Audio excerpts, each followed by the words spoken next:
Joining me now for a reaction, Florida Congresswoman Cammack. Congresswoman, great to have you back on. Good to see you this morning. Hey, good to see you as well. Happy Friday. Happy Friday to you, too. We made it.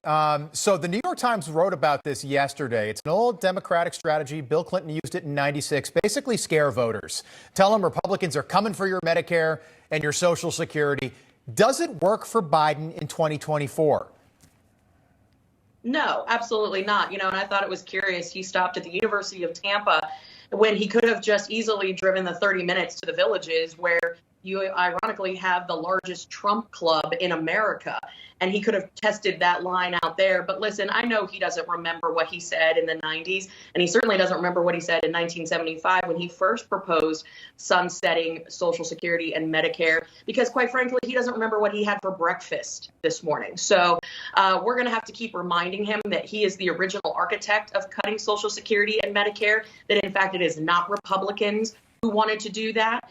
And I think it's important that the American people see that Republicans are interested in actually solving problems instead of playing the fear-mongering game like Biden is. Yeah, in Florida, I'll tell you what, with a Republican governor, 2 Republican senators, state legislature in Republican hands, Florida is a red state. I don't know if that message resonates there like it may have when Joe Biden was in the Senate making the comments we played earlier from 1995. You're on the select subcommittee on the weaponization of the DOJ and the FBI. First hearings were held this week.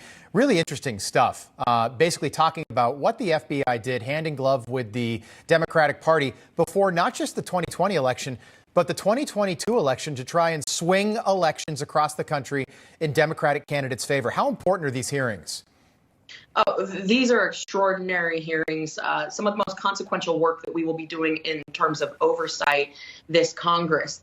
And the thing that I found curious is that this really shouldn't be a partisan issue. Republicans and Democrats should operate as Americans concerned about the fact that the administration is colluding with big tech, and that you have a weaponized DOJ and FBI that is seeking to consolidate power away from field offices in order to enact a political agenda and outcome.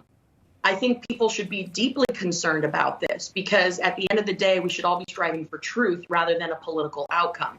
But instead, what we saw yesterday in our first hearing was Democrats trying to rehash the January 6th committee, going after Trump, continually pointing fingers.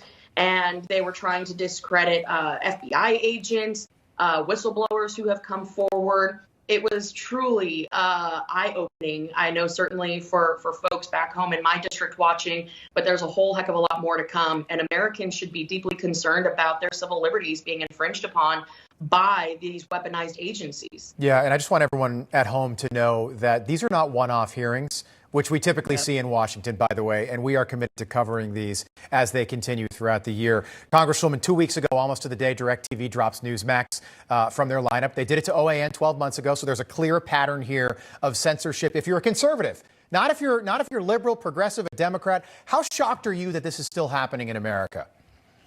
Given everything that we have found, particularly under the Twitter files, and as somebody who's been shadow banned, I can totally understand that this is not a surprise at all, really, to any of us who have been experiencing the suppression of free speech.